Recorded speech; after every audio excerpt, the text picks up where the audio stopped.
ഹരിപ്പാട് സ്കന്ദൻ ഇടഞ്ഞു. പാപ്പാനെ കുത്തി പരിക്കേൽപ്പിച്ചു. ഹരിപ്പാട് സുബ്രഹ്മണ്യസ്വാമി ക്ഷേത്രത്തിലെ കൊമ്പൻ സ്കന്ദൻ ഇടഞ്ഞു. രണ്ടാം പാപ്പാനെ കുത്തി പരിക്കേൽപ്പിച്ചു. മതപ്പാടിൽ നിന്നിരുന്ന ആനയെ അഴിച്ചുമാറ്റുന്നതിനിടയിലാണ് സ്കന്ദൻ ഇടഞ്ഞത്. ആനപ്പുറത്തിരുന്ന രണ്ടാം പാപ്പാൻ മണികണ്ഠനെ കുലുക്കി നിലത്തിട്ട് ആന കുത്തുകയായിരുന്നു. ഗുരുതരമായി പരിക്കേറ്റ പാപ്പാനെ തിരുവല്ലയിലെ സ്വകാര്യ ആശുപത്രിയിൽ പ്രവേശിപ്പിച്ചു. ആനയെ തളയ്ക്കുവാനെത്തിയ മറ്റൊരു പാപ്പാനെയും ആന ആക്രമിച്ച് പരിക്കേൽപ്പിച്ചിട്ടുണ്ട്. മുരളി എന്ന പാപ്പാനാണ് പരിക്കേറ്റതെന്നാണ് ഇപ്പോൾ അറിയാൻ സാധിക്കുന്നത്. ഈ പാപ്പാനെ ആലപ്പുഴയിലെ താലൂക്ക് ആശുപത്രിയിൽ പ്രവേശിപ്പിച്ചു. 2 ദിവസം മുൻപാണ് സ്കന്ദനെ മതപ്പാടിൽ നിന്നും അഴിച്ചത്. ഇന്ന് തറിമാറ്റി കെട്ടുന്നതിനിടയിലാണ് അപ്രതീക്ഷിതമായി ആനയിടഞ്ഞ് 2 പാപ്പാന്മാരെയും ആക്രമിച്ചത്. ആക്രമണത്തിൽ പരിക്കേറ്റ ഒരു പാപ്പാന്റെ നില അതീവ ഗുരുതരമാണെന്നാണ് പുറത്തുവരുന്ന വാർത്ത.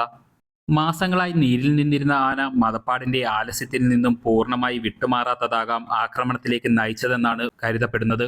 ആനയെ ഇപ്പോഴും പൂർണ്ണമായി തളയ്ക്കാൻ സാധിച്ചിട്ടില്ല.